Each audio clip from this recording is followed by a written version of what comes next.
to talk fantasy football. Can you believe it? We're already in week 17, and we have this morning Jeff Crucini and Russ Bliss from fantasyfootballstarters.com talking about a few things, also why a lot of leagues are actually over right now. So week 17 isn't so great for fantasy football leagues because a lot of people not playing, right? Oh, no kidding. Russ and I were just talking about it, Tess. I'm actually playing for a championship this weekend, and I've got Tom Brady and Matt Castle, and I don't know which one to start because these guys don't have anything to play for. The Patriots don't, the Jets don't, the Chiefs don't, so they may rest their starters. So I may go into They may not even be playing. Exactly. I may go into this championship match, and Brady may only play halfway. And what it is about 70% of the leagues are done in week 16 last week, but about 30% are played this week. And sometimes it's disappointing because some teams don't have anything to play for, or if they do, if they've already clinched a spot, you know, they're going to rest their starters. Depending on who you have. What's your suggestion, though, then, because we're still looking at then who to start or who to sit today, right? Yeah, well, one of the things we're talking about, there's a couple of sleepers out there, like Derek Mason, a wide receiver for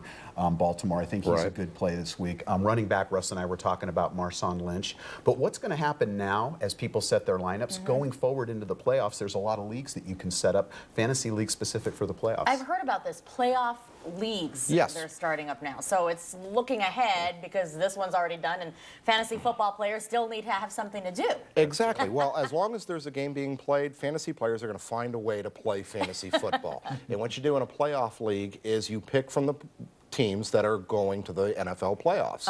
And there's all sorts of different league management systems, CBS Sports, ESPN, NFL.com. They all have their own certain playoff style leagues, but you can also customize some.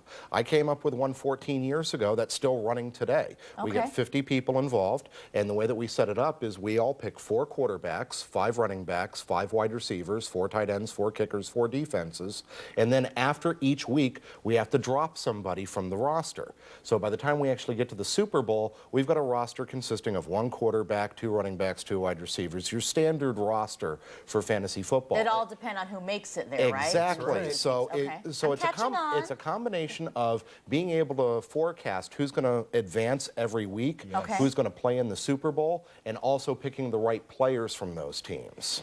Sounds like die-hard fantasy football fans, personally. Yeah. That is exactly All right, that's an interesting way of playing, though. I wonder if my husband's doing that. He didn't tell me. Okay, talking about our Cardinals, they're still playing a game today in San Francisco, playing the 49ers, right? Yep, it's you know, both of these organizations are going through some challenges. The 49ers are already starting to clean house. We're actually predicting that the Cards will lose 21-14. There's about a 7-point spread there. If you look at the Cardinals this year, we all know it's been kind of disappointing. I think going into next year, there's a lot of unforeseen things and some interesting dynamics and scenarios that could take place. A different prediction, by the way, than Elvis from the Wildlife World Zoo, who predicted the Cardinals will win. So we'll see. I took the Cardinals myself. If you look at the Cardinals right now with their defense, that's one of the areas that's definitely going to be challenged, right, Russ? Oh, yeah. Defensively, one thing that I've noticed this year is that I think that the Cardinals seem to play better when they operate out of a 4-3 defense as opposed to the 3-4. Now, Bill Davis, the defensive coordinator, he's very much, he likes the 3-4 defense, so does Ken Whisenhunt, but when your personnel, your best players are along the defensive line and not at the linebacking position, to me, it just makes more sense. You see Calais Campbell and Darnell Dockett getting much better. They do much better out of the 4-3 than they do out of the 3-4. And you've also got big defensive tackles like Gabe Watson. You've got your first-round pick, Dan Williams. You got Alan Branch, who's played very well this year in spot time.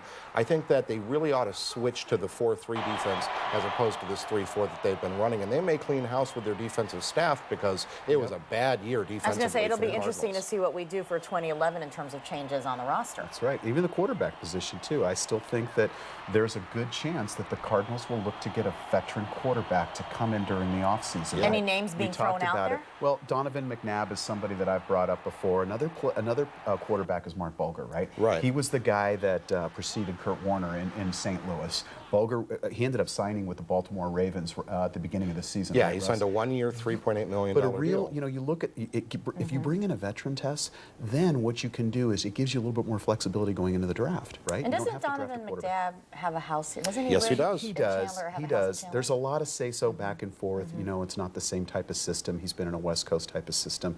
But they've got to bring somebody in, bring some stability, and then also give him flexibility in the draft. And they need the power name, so we'll see what well, happens. we want to sell tickets, too. Yeah, that is true. That's very You true. can always ask Kurt Warner to try to come back. That's right.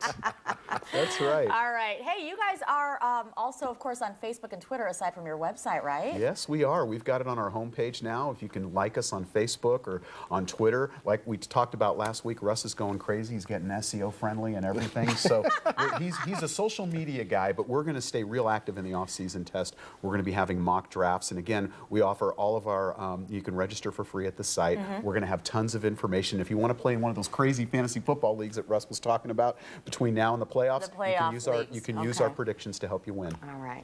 That's just crazy, I just think. It's a But great it's season. awesome because I know there's a lot of people who are totally into this, and thousands keep growing every year. So, all right. So, is this our last meeting? This is it. Last for the one. season? For the season. And then we'll have to wait till 2011. Well, that season. we'll get started in the draft. Okay, very good. Thanks, you guys. And usually we'll have you guys right before the Super Bowl, too, Got to it. talk about that. So, we'll have a happy so far 2011.